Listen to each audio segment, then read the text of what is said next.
আসসালামু আলাইকুম।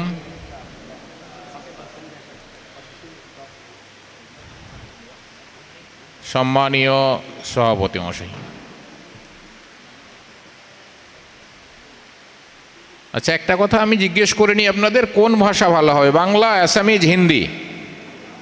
হ্যাঁ, বাংলা। হ্যাঁ, ওকে, very good, very good.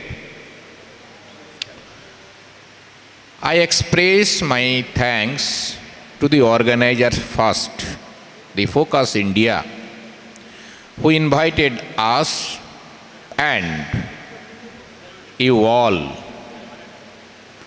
And I want to congratulate Focus India, especially Yahya Khan Saab and his team, that he invited us along with the people who are working in Kerala from different parts, that is means from Eastern India and from the Northern India. ये बहुत एक अच्छा programme है, a very good program. In the full canvas of such conference, all type of peoples are gathered here. So I will try to speak in Bengali, Assamese, Hindi, etc. আপনারা যারা আজকে উপস্থিত হয়েছেন, ডায়াসে অনেকে আছেন, মালদা থেকে আছেন, বিহার থেকে, মুর্শিদাবাদ থেকে, ঝাড়খণ্ড থেকে, আর আপনারাও বিভিন্ন রাজ্য থেকে আছেন যারা হয়তো বাংলা, আসামিজ, হিন্দি বোঝেন।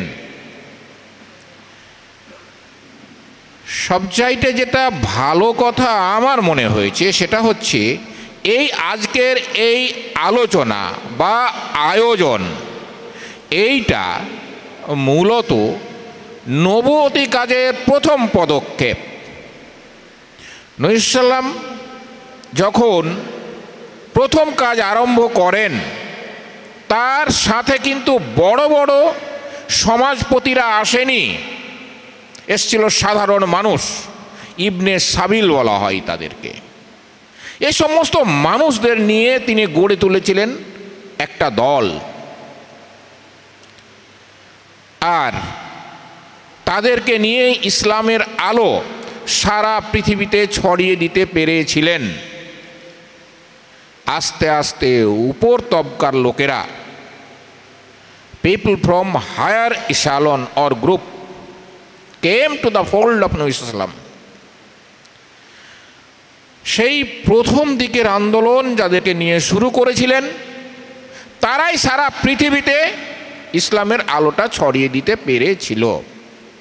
আজকে আমাদের বক্তব্যের যে বিষয়বস্তু ইয়াহিয়া সাহেব ঠিক করে দিয়েছেন, সেইটা হচ্ছে যে understanding harmony, the message of understanding and harmony for the humanity, অর্থাৎ মানব জাতির জন্য পরস্পরের বোঝাপড়া এবং সম্প্রীতি। এই যে টপিক ঠিক করেছেন, অর্থাৎ কেরালার লোকেরা কি করে উন্নতি করেছে আর ওই এলাকার লোকেরা কি করে করতে পারে, মূল বিষয়বস্তু সেইটাই। ইসলামের আলোকে যখন আমরা দেখব, তখন দেখব যে সারা পৃথিবীর মানুষ একটা কমিউনিটি, কারণ নাস ও মাতাও হেদাতান, আল্লাহ পাক যেটা বলেছেন, এবং সেই কনসেপ্ট যে সমগ্র মানবজাতি একটি গোষ্ঠী, ওইখান থেকে ভাগ হয়েছে মানুষ। আইডেন্টিটি যাতে ক্লিয়ার হয়, সবাই যাতে সবাইকে আলাদাভাবে চিনতে পারে। পৃথিবীর বুকে প্রায় 6,500 ভাষা আছে, অর্থাৎ 6,500 ভাষাভাষী লোক আছে। ভারতবর্ষের বুকেও 270টার মতো ভাষা আছে। ফলে বিভিন্ন ভাষার লোক, তাদের আলাদা আলাদা আইডেন্টিটি আছে। কেরালায় যেমন মালায়ালি আছে, পশ্চিমবাংলায় বাঙালি, আসামে আসামিজ বাঙালি, বিহারে হিন্দি, উর্দু বাঙালি, বহু রকমের ভাষা ভারতবর্ষের বুকে আছে। আসামে আরও অনেক। আমি ব্যক্তিগতভাবে, যদিও এখন কালিয়াচক কলেজে প্রিন্সিপাল, মালদা জেলার কালিয়াচক কলেজ পশ্চিমবাংলায়, কিন্তু পড়াশোনা করেছি কিছু একটা পার্ট বিহারে, কিছু একটা পার্ট ঝাড়খণ্ডে, এবং চাকরি করেছি আসামে প্রায় 20-21 বছর। ফলে ওই এলাকাটা আমার গোটাটাই আল্লাহর রহমতে জানা হয়েছে। ফলে আপনারা যেখান যেখান থেকে আছেন ওই এলাকা পুরো মোটামুটি আমি দেখেছি, ঘুরেছি এবং বোঝার চেষ্টা করেছি। আজকের যে কনফারেন্সের উদ্দেশ্য, যে জন্য আহ্বান করা হয়েছে আমাদেরকে এবং আপনাদেরকে, সেটা হচ্ছে কেরালার মানুষেরা যেভাবে উন্নতি করলো, আমরা কিভাবে আমাদের উন্নতিটা করতে পারি, সেই চেষ্টাটাই আমাদেরকে করতে হবে। সেই পদ্ধতি নিয়েই আজকের আলোচনার মূল বিষয়বস্তু বলে ওনারা উল্লেখ করে দিয়েছেন। ফলে আপনারা যেভাবে এসছেন আর আমরাও যেভাবে এসছি, এক জায়গায় হয়েছি। এসছি আমরাও অন্য রাজ্য থেকে, আপনারাও এসছেন অন্য রাজ্য থেকে, কেরালাই। আপনারা এসছেন এক উদ্দেশ্যে কাজের, আমরা এসছি এক উদ্দেশ্যে, আমরা এক জায়গায় মিলিত হয়েছি। আমরা এই মেসেজটা কি করে আমাদের এলাকায় ছড়িয়ে দিয়ে উন্নতি সাধন করতে পারি, আমি আপনাদেরকে বলতে চাই। আমার কলেজে প্রায় 11,000 ছাত্রছাত্রী আছে। কোনো ছাত্রছাত্রী মানে কয়জন চাকরি পায় না, কিন্তু কিছু কিছু ছাত্রছাত্রী, মানে একজন ছাত্র এসে বললো, স্যার আমার 3টে অ্যাপয়েন্টমেন্ট। পেলো কি করে সে? হয়তো হাজার হাজার ছাত্রছাত্রী একটাও পাচ্ছে না, একজন ছাত্র এসে বললো, স্যার 3টে অ্যাপয়েন্টমেন্ট 1 মাসের মধ্যে এসছে। তার মানে ভালো কাজ করতে পারলে তার পিছে পিছে চাকুরি ছোটে, আর যারা ভালো কাজ করতে পারে না তারা চাকরির পিছে পিছে ছুটে ছুটে জীবনটা শেষ হয়। এইরকমও তো আছে। ফলে একই সিচুয়েশন সর্বত্র, যেটা আমাদের এই জুবের সাহেব বলছিলেন, যে উনি তো ইংলিশে বললেন, আপনারা হয়তো সবাই বুঝেননি। हर आदमी वो बात समझा नहीं शायद जो जुबेर साहब ने बोल रहे थे। क्या था, ये जैसे डेवलप किया ये केरल, ऐसा डेवलप होना चाहिए पूरा हिंदुस्तान।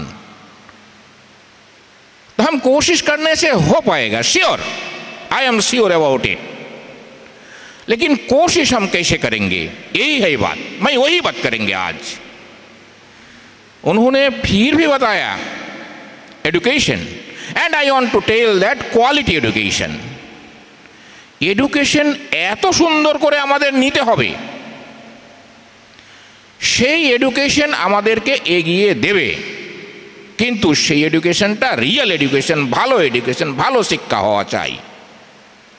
সেটা যদি না হয়, তাহলে বললাম যেটা, হাজার হাজার ছাত্রছাত্রী বেকার হয়ে ঘুরছে, হাহাকার। কিছু ছাত্রছাত্রীর কাছে একসাথে 2টা 3টা 4টা অ্যাপয়েন্টমেন্ট এসে ঘুরছে, কোনটাতে জয়েন করবে সে খুঁজে পাচ্ছে না। ফলে সেই রকম শিক্ষা আমাদেরকে নিতে হবে। আজিজুর রহমান সাহেব আমাদের সাথে আছেন, উনি একজন ইন্ডাস্ট্রিয়ালিস্ট। উনিও সাধারণ মানুষ একজন ছিলেন, গোড়া থেকে শুরু করেছিলেন। আজকে তার কোটি কোটি টাকার বিজনেস চলছে, সারা পৃথিবীতে চলছে। 100-150 বিঘা একটা ল্যান্ড আছে একটা প্লটে তার। আমরা একসাথে মিলে একটা ইউনিভার্সিটি করতে চেয়েছি সেখানে। তো এই যে মানুষেরা করতে পারে, সাধারণ মানুষেরা পারে। একটা কথা আমি খুব স্পষ্ট করে বলতে চাই, আমাদের ঘরের ছেলে মেয়ে আইজুর সাহেবের মতো ঘরের ছেলে মেয়েরা কষ্ট করতে চায় না। কেন? ছোট থেকে আরামে আয়েসে বড় হচ্ছে। কিন্তু সাধারণ ঘরের মানুষ, আমরা যেমন সাধারণ কৃষক ঘরের মানুষ, আমরা কষ্ট করেছি সারা জীবন ধরে এবং করে যাব ইনশাআল্লাহ। তো আপনারা যারা আজকে উপস্থিত হয়েছেন সবাই কষ্ট করতে পারবেন। আজকে পশ্চিমবাংলার বুকে, ভারতের বুকে যারা হাইয়েস্ট রেজাল্ট করে বেশিরভাগ সাধারণ ঘরের বাচ্চা। খুব বড় ঘরের বাচ্চারা কিন্তু একবারে ওয়েস্ট বেঙ্গল ফার্স্ট বা ইন্ডিয়া ফার্স্ট বা বিহার ফার্স্ট এটা কিন্তু হয় না, খুব কম সংখ্যা। কেন? ওদের সুযোগ সুবিধা নাই, তথাপি ওদের কঠোর পরিশ্রম আছে, ওদের কঠিন মনোযোগ আছে। ফলে এই কাজটা আমরা করতে পারবো না নাই। এই মেসেজটা আমরা গিয়ে ছড়াতে পারবো না নাই। আমাদের ঘরের বাচ্চাদের আমরা ভালো শিক্ষা দিতে পারবো না নাই। ভালো ঘর থাকুক, ভালো কাপড় থাকুক নাইবা থাকুক, ভালো খাবার থাকুক নাইবা থাকুক, ভালো শিক্ষাটা কিন্তু হওয়া চাই। এইটা মনের মধ্যে গেঁথে নিতে হবে। অন্যের ড্রেস দেখে, অন্যের ঘর দেখে, অন্যের সম্পত্তি দেখে ওই দিকে ছুটার কোনো দরকার নেই। শিক্ষা যদি উন্নত মানের হয়, দ্যাট ইজ কোয়ালিটি এডুকেশন, গুণগত শিক্ষা যদি হয়, তাহলে এই সম্পত্তি, এই ড্রেস, এই বাড়িঘর নিজে নিজে তৈরি হয়ে যাবে। এগুলো পিছে পিছে চলবে। আর এই শিক্ষার ক্ষেত্রে আমি আরও একটা কথা গুরুত্বপূর্ণভাবে বলতে চাই, এই যেটা আমাদের টপিক ইয়াহিয়া সাহেব ঠিক করে দিয়েছেন, সেটা হচ্ছে আন্ডারস্ট্যান্ডিং অ্যান্ড হারমোনি। এই যে আন্ডারস্ট্যান্ডিং মানে বুঝা পড়া। কেরালায় যে ভাইয়েরা ডেকেছেন আপনাদেরকে, আপনাদের স্বার্থে আপনাদের কি করা দরকার সেটাই, ওনাদের স্বার্থে নয়। কেরালার লোকেদের উন্নতি হবে এই স্বার্থে নয়, আপনাদের উন্নতি হবে। আমাদের এলাকার বাংলা, বিহার, উড়িষ্যা, ঝাড়খণ্ড, আসাম, এই সমস্ত এলাকায় আমাদের ভাইয়েরা, আমাদের বোনেরা কি করে উন্নতি করবে সেইটাই টার্গেট নিয়ে উনি আমাদেরকেও ডেকেছেন, উনি আপনাদেরকেও ডেকেছেন। এই ডাকের মূল্য আমরা কতখানি দিতে পারবো সেটাই হচ্ছে সবচাইতে গুরুত্বপূর্ণ কথা। আর শত বাধা, শত বিপত্তি আমাদের সামনে থাকবে। নবী সাল্লাল্লাহু আলাইহি ওয়াসাল্লাম যেভাবে কাজ করেছিলেন, কত বাধা, কত গরিবী, কত অশান্তি, কত ঝামেলা, কত চাপ, কত অত্যাচার ছিল, রুখতে কেউ পারেনি। যদি ইসলাম মনের মধ্যে থাকে, দিন যদি অন্তরে থাকে, লড়াই যদি দেওয়া সম্ভব হয় আল্লাহকে সাথে নিয়ে, তাকে কেহ দুনিয়াতে পরাজিত করতে পারে না, পারবেও না, যত বাধা আসুক, যত বিপদ আসুক। তাহলে এক নম্বর যে শিক্ষার কথা আমরা আলোচনা করছি, তাতে কি মনে হয় আপনাদের? এই গুণগত শিক্ষা, কোয়ালিটি এডুকেশন, ভালো শিক্ষা, উন্নত শিক্ষা, এইটা দেওয়ার ব্যাপারে আপনারা কারা কারা উদ্যোগ নেবেন? ইনশাআল্লাহ সবাই উদ্যোগ নেবেন, সবাই চেষ্টা করবেন। হাত উঠান তো দেখি, কারা কারা চেষ্টা করবেন? সবাই হয়তো ভাবছেন চেষ্টা করবেন, ইনশাআল্লাহ করবেন। আল্লাহ সকলকে কামিয়াব করুক। সাথে সাথে মনে রাখতে হবে যে শুধু আমার জন্য নয়, আমার পাড়া প্রতিবেশী, আমার সমাজ, আমার আত্মীয়, সবার জন্য আমরা করব ইনশাআল্লাহ, সামর্থ্য মতো, ক্ষমতা মতো। সেটা কি করে সম্ভব? রাস্তা রাস্তা চেষ্টা করলে বেরিয়ে যাবে ইনশাআল্লাহ। আমি আসামে প্রায় 20-21 বছর চাকরি করেছি, পড়েছি, বললাম যেটা, বিহারেও পড়েছি, ঝাড়খণ্ডেও পড়েছি, বেঙ্গলেও পড়েছি, চাকরি আসামেও করেছি। চেষ্টা করলে রাস্তা আল্লাহ খুলে দেয়, একে একে পদে পদে রাস্তা খুলে দেয়। কষ্টটা শুধু নিজেকে করতে হয় এবং আল্লাহর উপরে ভরসা করে এগিয়ে যেতে হয়। সেই জিনিসটা আমরা যদি আমল করতে পারি, যেমন ইয়াহিয়া সাহেবরা আমাদের সাথে আছে, আমরাও আছি, ইনশাআল্লাহ আমরা একসাথে চেষ্টা করে এগিয়ে যাব। কিন্তু রাস্তা খুঁজে নিজেকে বার করার চেষ্টা আগে করতে হবে। কি হতে পারে আমার জন্য, আমার ফ্যামিলির জন্য, সেই চেষ্টা নিজেকে করতে হবে। সাথে সাথে যেটা গুরুত্বপূর্ণ কথা, ভারতবর্ষের মতো একটা দেশ, বললাম প্রায় 270টা ভাষা আছে, কালচার আছে প্রায় 600টার মতো। এই সমস্ত ধর্মীয় গোষ্ঠীর মাঝখানে মুসলমানেরা হচ্ছে সবচাইতে বড় গোষ্ঠী। আমরা বলি যে হিন্দুরা অনেক লোক, আসলে হিন্দুদের মধ্যে অনেক বিভাগ আছে, মুসলমানদের মধ্যে বিভাগ হয়েছে, থাকা উচিত নয়। কেন নয়? আল্লাহ এক, অদ্বিতীয়, সবাই মানি লা ইলাহা ইল্লাল্লাহ মুহাম্মাদুর রাসূলুল্লাহ সাল্লাল্লাহু আলাইহি ওয়াসাল্লাম। সমস্ত মশলা বা ফিরকার লোকেরা এটা মানে, মানে না নাই? নিশ্চয় মানে।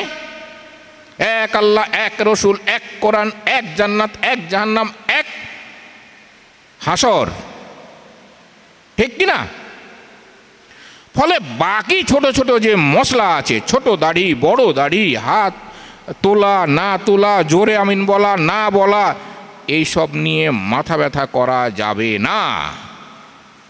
এগুলো যারাই করেছে কমকে মিল্লাতকে ছোট করে দিয়েছে, কমকে মিল্লাতকে বিভ্রান্তিতে ফেলে দিয়েছে। ফলে মিল্লাত ঐক্যবদ্ধ হতে হবে, তাহলেই এটা সবচাইতে বড় কমিউনিটি ভারতবর্ষের বুকে। সেই হিসাবে দায়িত্বটাও কিন্তু বড় আছে। বড় দায়িত্ব পালন করার ক্ষেত্রে বড় যোগ্যতা অর্জন করা দরকার। বড় দায়িত্ব পালন করতে হলে বড় যোগ্যতা অর্জন করতে হবে, হবে না নাই? যখন দায়িত্বটা বড় হবে তখন যোগ্যতাটাও বড় তৈরি করতে হবে। সেই যোগ্যতা যদি না অর্জন করা যায় তাহলে কি হবে? বড় দায়িত্ব পালন করা যাবে না। ছোট ছোট তলে তলে নিচে মানুষের পদতলে থাকতে হবে। আছে না নাই? আজকে আমরা আছি না নাই নিচের দিকে, ঝামেলার মধ্যে, বিপদের মধ্যে? ওরা ঐক্যবদ্ধ হচ্ছে, আমরা কি করব? ওদেরকেও ইসলামের স্বার্থে আমরা ওদেরও সমস্যা বুঝবো, ওদের সাথে আমরা কি করব? ভাইচারা বজায় রেখে আমরা কাজ করার চেষ্টা করব। দেশ ভারতবর্ষ, রাজ্য বাংলা হোক, আসাম, বিহার, কেরালা, যাই হোক, সেই দেশের, আমাদের রাজ্যের, আমাদের এলাকার উন্নতির জন্য আমরাও দায়বদ্ধ। আমরা যদি নিজের উন্নতি করতে পারি তাহলে আমাদের এলাকারও উন্নতি হবে, হবে না নাই? নবী সাল্লাল্লাহু আলাইহি ওয়াসাল্লাম যেভাবে তৈরি করেছিলেন টিম, সাহাবাদেরকে নিয়ে সারা পৃথিবীতে ইসলাম ছড়িয়ে গিয়েছিল। কিভাবে ছড়িয়েছিল? চাঁদা কালেকশন করতে গিয়ে না, বিজনেস করতে গিয়ে। কারো কাছে চাঁদা নিতে তারা যায়নি। সাহাবারা ভারতবর্ষে এসছেন, কেরালায় প্রথম এসছেন, কালিকট, কোদিয়াত্তর, কোলাঙ্গুলুর, ওখানে ভারতবর্ষের সবচাইতে পুরাতন মসজিদ আছে। এসছে গুজরাট, উত্তর ভারত দিয়ে এসছে, বেঙ্গল, আসাম অল্প পরে গেছে নদী পথে, সেই ইতিহাস বলে দিচ্ছে। তারা কি এই মালায়ালাম ভাষা জানতো? জানতো না। তারা কি গুজরাটি ভাষা জানতো? জানতো না। তারা কি বাংলা ভাষা জানতো? জানতো না। এসছে ব্যবসা করতে, ইনকাম করতে, উদ্দেশ্য ছিল ইসলাম প্রচার করা। কিন্তু রুজি রোজগারের জন্য তারা ব্যবসাটা করে নিয়েছে। ফলে এইটাই রাস্তা, ইসলামের রাস্তা, ইসলামের রাস্তা, সাহাবাদের রাস্তা, যে রুজি রোজগারের জন্য একটা ব্যবস্থা নেবে, সাথে সাথে দিনের পথে, দিনের শিক্ষা, দুনিয়াবি শিক্ষা, এ দুটোকেই সাথে এগিয়ে নিয়ে যাবে। আমরা যখন দোয়া করি রব্বানা আতিনা ফিদ দুনিয়া, এখানে দুনিয়ার কথা আছে না? রব্বানা আতিনা ফিদ দুনিয়া হাসানাতাও ফিল আখিরাতি হাসানাতাও ওয়া কিনা আযাবান্নার।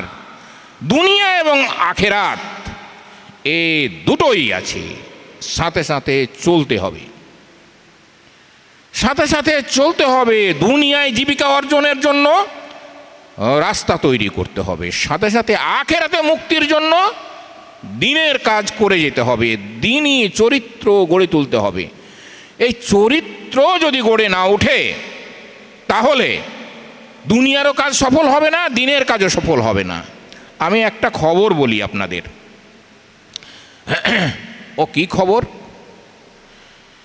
সেটা হচ্ছে যে যদি गाल्फ में अगर कोई काम में जाता है, वो इंजीनियर हो सकता है, वो डॉक्टर हो सकता है, प्रोफेसर हो सकता है, स्किल्ड लेबरर हो सकता है। बंगाली गया, असमीज गया, और कोई लैंग्वेज का आदमी गया। अगर केरला से गया तो वो लोग पहले चांस केरला को देता है। क्यों क्यों देता है? ऑनेस्टी, पंक्चुअलिटी, ड्यूटीफुलनेस, ये सब है उनका अंदर। সততার সাথে ভালো করে কাজ তুলে দেওয়ার যে যোগ্যতা, মানসিকতা, সেটা তাদের মধ্যে আছে। ফলে তাদেরকে আগে চাকরি দেয়, তাদেরকে আগে সুবিধা দেয়। ফলে আমরা যখন হজে গিয়েছিলাম তখন দেখি যে কি হচ্ছে, অনেক লোক আছে কিন্তু আমাদের বাংলা, আসাম এই জায়গাগুলো থেকে লোক একবারে কম। ওইখানকার যে স্যালারি, কেন আপনারা আসছেন বা ওরা আসে আমাদের বা বেঙ্গল থেকে, আসাম থেকে, কেরলে কাজ করতে, এখানে পয়সাটা বেশি পাওয়া যায়, তাই কি না? ঠিক না ঠিক? এইরকমই আরও বেশি পয়সা পাওয়া যায় বলেই লোকেরা যায়, এর থেকেও বেশি, অনেক বেশি। তারা যোগ্যতা অর্জন করেছে, তারা গিয়ে ওখানে কাজ নেওয়ার সুবিধা করতে পেরেছে, অনেকে বিজনেস করছে। কারো ভয় থাকতে পারে আমি বিজনেস করব, আমার তো টাকা নাই, আমার তো ক্যাপিটাল নাই। কথাটা কিন্তু সত্য নয়, কথাটা একবারে সত্য নয়। সেটা হচ্ছে আসল ক্যাপিটাল হচ্ছে কর্মদক্ষতা, নিয়মানুবর্তিতা এবং সততা। ইসলাম যেটা শিখিয়েছে সেটা যদি থাকে, ক্যাপিটাল আস্তে আস্তে কোথাও থেকে জুটে যাবে। জুটে যাবে মানে আমি বলি, একটা উদাহরণ আমার জীবনে আছে। আমি যখন পড়াশোনা প্রায় শেষ দিকে এসে ভেবেছিলাম যে কিছু একটা কাজ আমাকে করতে হবে, চাকরি নিব, উকিল হব, সাংবাদিক হব, ব্যবসায়িক হব, কি হব, তখন তিনজন ডাক্তার ওই সময়ে 90 সাল মানে 1990 সাল 3 লাখ টাকা আমাকে দিতে চেয়েছিল যে আপনি যদি ব্যবসা করেন, মেডিকেল একটা ইন্ডাস্ট্রি তৈরি করেন, 3 লাখ টাকা আমরা দিব। সেই দিন 3 লাখ টাকা, আজকে প্রায় 1.5-2 কোটি টাকা। কে দিতে রাজি হয়, কাকে দিতে রাজি হয়? দেখে যে এর মধ্যে নিষ্ঠা আছে, সততা আছে, ভালো আছে, কর্মদক্ষতা আছে, তাহলেই দিতে রাজি হয়, হয় না নাই? বলে শেয়ার বিজনেস হবে, শেয়ার বিজনেস হবে। ইতিমধ্যে কলেজে চাকরি পেলাম আসামে। ব্যবসা ছেড়ে দিয়ে বা ওকালতি করার ভাবনা ছেড়ে দিয়ে, সাংবাদিকতা করার ধারণা ছেড়ে দিয়ে গেলাম চাকরি করতে আসামে। বন্ধুরা আমাকে বলেছিল যে হ্যাঁ, পয়সাওয়ালা মানুষ অনেক আছে, ব্যবসায়িক, উকিলও আছে, প্রফেসর, প্রিন্সিপাল, বড় শিক্ষাবিদ আমাদের কজন আছে, সেটাই হওয়া দরকার। সেইটা তখনকার দিনের দাবি ছিল, আজকের দিনেরও আছে। ফলে আপনারা যারা এখানে আছেন, যারা আজকে উপস্থিত হয়েছেন, তাদের যা যা করা দরকার, যেভাবে করা দরকার, সে কর্মসূত্রে হোক, ব্যবসা সূত্রে হোক, যেভাবেই হোক, টার্গেট নিতে হবে, লক্ষ্য নিতে হবে কি, যে আমাদেরকে উন্নতি করতে হবে। উন্নতি করতে হবে, পদ্ধতি কি হবে? পদ্ধতি হবে ইসলাম। ইসলামের মাধ্যমে আমাদেরকে উন্নতি করতে হবে। ইসলামকে ছেড়ে দিয়ে আমাদের উন্নতি সম্ভব নয়। কেউ যদি সেইটা ভাবে তাহলে কিন্তু ক্ষতিগ্রস্ত হবেই হবে, ইহকালেও পরকালেও হবে। ফলে সেই কথাটা আমাদের সর্বক্ষণের জন্য জীবনভর মনে রেখে এগিয়ে যেতে হবে। আর সাথে সাথে কেউ একটু বড় হয়েছে, কেউ একটু পয়সা, ভালো শিক্ষা নিয়েছে, সে যেন তার শেকড়কে ছেড়ে না দেয়, তার মূলকে ছেড়ে না দেয়, তার যাতে আশেপাশে যারা আছে তাদেরকে যাতে ছেড়ে না দেয়, তাদের উন্নতির জন্য নিশ্চয় কিছু কিছু কর্মসূচি যেন নেয়। আমরা যেটা ভেবেছি, মালদার বুকে একটা ইউনিভার্সিটি তৈরি করব। সেই ইউনিভার্সিটিতে পড়া হবে এমন এমন সাবজেক্ট, যেই সাবজেক্টগুলো পড়লে, যেই ধরনের ট্রেনিং নিলে বিশ্বের যে কোনো দেশে তারা প্রতিষ্ঠিত হতে পারবে, তারা কাজ পাবে। সে 6 মাসের কোর্স হোক, 9 মাসের কোর্স হোক, বছরের হোক, 2 বছরের হোক, 3 বছরের হোক, 5 বছরের হোক, এমন এমন কোর্স যা আমরা খুলতে চাই। আল্লাহর কাছে আমরা দোয়া করি, সকলের কাছে আমরা সহযোগিতা চাই। সেই টাইপের কোর্স করে, সেই টাইপের ট্রেনিং দিয়ে যারা যেভাবে যতখানি নিজেদেরকে উন্নতি করতে পারবে, তার মাধ্যমে তারা সারা পৃথিবীতে প্রতিষ্ঠিত হবে। এবং সেই প্রতিষ্ঠার মাধ্যমে নিজের যেমন উন্নতি হবে, নিজের পরিবারের হবে, যেমন সমাজের হবে, দেশের উন্নতি হবে, মানব জাতির উন্নতি হবে। কেন? তারা যোগ্য মানুষ, নিষ্ঠাবান মানুষ, সৎ মানুষ, কর্মদক্ষ মানুষ হিসাবে প্রতিষ্ঠিত হবে। দেশের উন্নতি কি হবে? ইনকাম যত আমাদের বাড়বে, দেশের জিডিপি তত বাড়বে। জিডিপি তত বাড়বে। ভারতবর্ষের বুকে মুঘল সাম্রাজ্যের সময়ে সবাই জানেন আপনার একটা সাম্রাজ্য ছিল মুঘল সাম্রাজ্য। আজকের দিনে সেই ইতিহাস মিটিয়ে দেওয়ার চেষ্টা চলছে, কিন্তু সেই দিন ভারতবর্ষ পৃথিবীর মধ্যে সবচাইতে ধনী রাষ্ট্র ছিল, সবচাইতে ধনী ছিল আর্থিকভাবে। ইউরোপ, আমেরিকা, ব্রিটেন বা আরব সব দেশের চাইতে ধনী ছিল এই ভারতবর্ষ। আজকে কিন্তু এই ভারতবর্ষের মানুষ বা ভারতবর্ষ দেশটি সারা পৃথিবীর মধ্যে ধনী দেশ নেই, এর চাইতে অনেক অনেক ধনী দেশ পৃথিবীতে আছে, আছে না নাই? তো তাদের যে নিষ্ঠা, তাদের যে প্রচেষ্টা, তাদের যে ইকোনমিক ম্যানেজমেন্ট, তা দিয়ে তারা দেশকে পৃথিবীর মধ্যে সবচাইতে ধনী দেশ হিসাবে গড়ে তুলতে পেরেছিল। আমরা যদি আমাদের প্রচেষ্টায় সব কিছুকে মিলিয়ে যদি দিনের পথে এবং ঐকান্তিক প্রচেষ্টার মাধ্যমে চেষ্টা করি, তাহলে আমরাও আমাদের দেশের জিডিপি বৃদ্ধি করতে পারবো, অবশ্যই পারবো। তবে সবচাইতে যেটা আমাদের জন্য বড় কথা, সেই বড় কথাটা হচ্ছে যে আমরা যেখানে থাকবো, যেভাবে থাকবো, সেভাবে কীরকম থাকবো, কীরকম থাকবো। আপনারা সবাই জানেন দুধ আছে, দুধ তো দেখেছেন না নাই?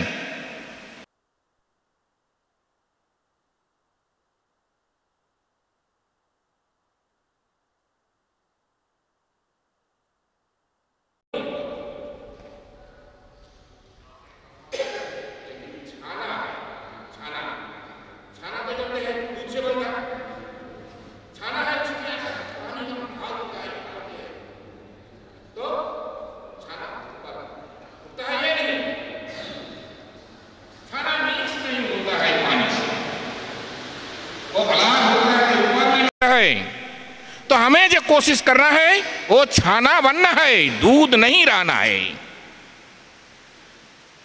एक कोशिश हमें करना, जितना पानी डालो हम ऊपर में रहेंगे, ऊपर में, काम में, एजुकेशन में, बिजनेस में हम ऊपर में रहेंगे। यही कोशिश हमें करना पड़ेगा। करने के लिए हमें इस्लामिक जो टीचिंग है वो हमें जानना पड़ेगा, इस्लामी जो प्रैक्टिस है हमें करना पड़ेगा, हमें मानना पड़ेगा। और दुनियावी जो एजुकेशन है वो एजुकेशन में भी हमें आगे बढ़ना पड़ेगा। तो যদি শিক্ষা নিয়ে চরিত্র গঠনের মাধ্যমে আমরা যদি এগিয়ে যেতে চাই, দুধের মতো মিলেমিশে শেষ হয়ে যাব না পানিতে। কি হবে? ছানার মতো উপরে উঠব। আসামে থাকি, কেরলে থাকি, আরবে থাকি, আমেরিকায় থাকি, যেখানেই থাকি, সেখানেই উপরের দিকে থাকতে হবে। উপরের দিকে থাকার জন্য আমাদেরকে কোশিশ এটা জারি রাখতে হবে, যাতে করে আমরা ব্যবসা করি, চাকুরি করি, আমরা যাই করি, সামাজিক কাজ করি, রাজনীতি করি, সব দিক থেকে উপরের দিকে থাকতে হবে, থাকার চেষ্টা করতে হবে।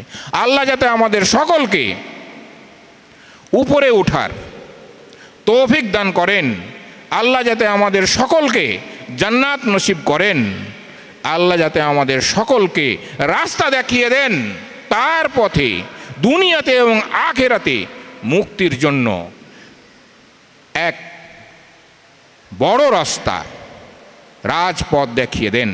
আমাদের দেশের, আমাদের সমাজের, আমাদের রাজ্যের উন্নতি যাতে আল্লাহ করার সুবিধা দান করেন। আল্লাহুম্মা আমিন। हम at the last moment again I want to congratulate Dr. Yahya Khan, Focus India and his other organization who arranged such a program for such a people. They did not ignore anyone.